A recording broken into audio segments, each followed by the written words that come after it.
Good morning everyone, welcome back to my channel. আজ হলো রবিবার আর সকাল এখন প্রায় 9:30 মতো বাজে। সকালে ঘুম থেকে ওঠার পর স্নান করে নিয়েছে, দেখতেই পাচ্ছ। আর আমাদের গাছে না এখন সুন্দর বেলফুল ফুটছে বেশ অনেক কয়েকটা করে।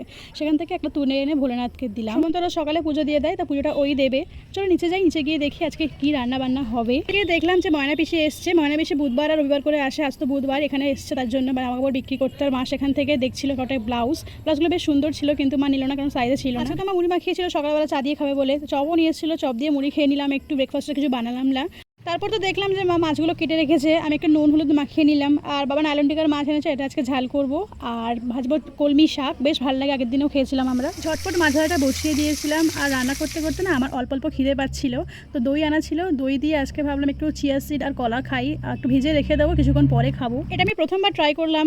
সত্যি কথা বলতে আমার একটু ভালো লাগেনি, কারণ টক দই তো আমি খুব একটা খাই না, কিন্তু শরীরের পক্ষে এখন ভালো বলে গরমের সময় তাই একটু খেয়েছিলাম। চলো শেয়ার করি আজকে কী কী রান্না করলাম। প্রথমেই তো দেখালাম যে কলমি শাক ভাজছিলাম, তো পেঁয়াজ দিয়ে ভেজেছিলাম বেশি করে, বেশ ভালো লেগেছে খেতে।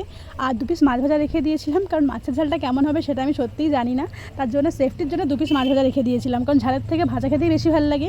কিন্তু আজ মাছের ঝালটা বেশ সুন্দর হয়েছিল, তাই মাছের ঝালটা দিয়ে খেয়েছিলাম। মাছ ভাজাগুলো ছিল, আর মাছ ভাজতে ভাজতে আমাদের আইটেম হয়ে গিয়েছিলো আজকে মাংস হবে। তো মাংস নিয়ে এসেছিলো, টক দই দিয়ে আজকে করেছিলাম। টক দই, কাজু বাদাম বাটা, খালমোজ বাটা, কাসুরি মেথি, এই সমস্ত কিছু দিয়ে করেছিলাম। আর চিকেনটাও খেতে আজকে বেশ ভালো হয়েছিল। ভাত খেয়ে ওঠেই তো আমাদের কিছু খেতে লাগে, নাহলে মনটা ভরে না। তাই আজকে লিচু নিয়ে বসলাম। দাদা লিচু দিয়েছিল, মা কিনে রেখেছিল, দিয়েছিল দাদা।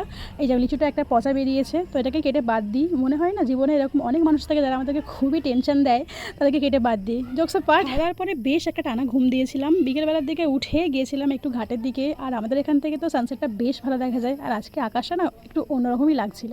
ওখানে গিয়ে বসেছিলাম ঘাটের ধারে, খুব সুন্দর হাওয়া দিচ্ছিল। আর এই যে দেখো পুকুর পাড়ে ওই যে ছোট্ট ঘরটা দেখা যাচ্ছে, ওটাই হলো বাবার আলা। ওখান থেকেই বাবা জবা ফুলের গাছটা নিয়ে এসেছিলো। যারা আগের ব্লগ দেখোনি, আমি অ্যাটাচ করে দেবো, দেখে নিও। তারপর তো বাড়ি চলে আসলাম, আর সন্ধ্যে দিয়ে দিলাম। সুমনও চলে গেল দোকানে। আর তারপর আমি কিছু জামা কাপড় নিয়ে বসলাম। তোমরা এখনও পর্যন্ত যারা ধৈর্য ধরে আমার ভিডিওটা দেখছো, আশা করি ভালো লাগছে ভিডিওটা, তার জন্যই দেখছো। তো চ্যানেলটাকে সাবস্ক্রাইব করে দিও, আমার পাশে থেকো, যাতে আমি খুব তাড়াতাড়ি 1K তে পৌঁছে যেতে পারি। তো কাজটা করতে করতেই ভাবছিলাম যে আজকে ডিনারে কী খাওয়া হবে। তো বাবা বললো যে রুমালি রুটি নিয়ে আসবে আজকে, আর চিকেন তো ছিলই। তো এটাই আজকে আমাদের ডিনার। আজকের দিনটা তো আমি এইভাবেই কাটালাম। আর তোমরা কীভাবে তোমাদের দিন কাটালে আমাকে কমেন্টে জানিও। দেখা হবে আবার নেক্সট ব্লগে।